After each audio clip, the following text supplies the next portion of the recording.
que de l'argent a été versé? Oui, Par qui? par les autorités libyennes, notamment Mohamed Kadhafi, À qui? à Nicolas Sarkozy et Claude Guéant, Directement. directement.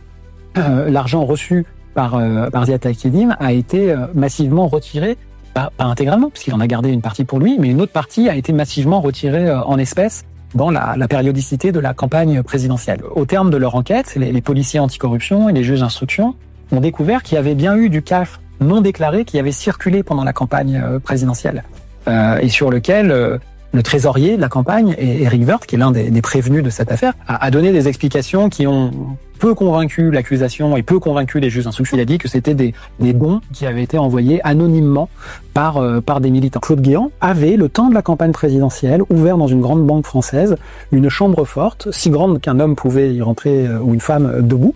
Et il a, pour expliquer la raison de ce coffre-fort, il a dit que c'était pour y entreposer des discours, notamment des discours qu'avait prononcés Nicolas Sarkozy. Selon les informations de Mediapart, un circuit complexe a été mis en place pour transférer l'argent, notamment via un compte lié à Ziad Takieddine. L'homme d'affaires franco-libanais aurait également remis de l'argent en espèces dans des valises de cash à Nicolas Sarkozy et Claude Guéant entre 2005 et 2007, directement au ministère de l'Intérieur. Lorsqu'on apprend que Nicolas Sarkozy est en garde à vue, on est en mars 2018, c'est un coup de tonnerre politique, médiatique.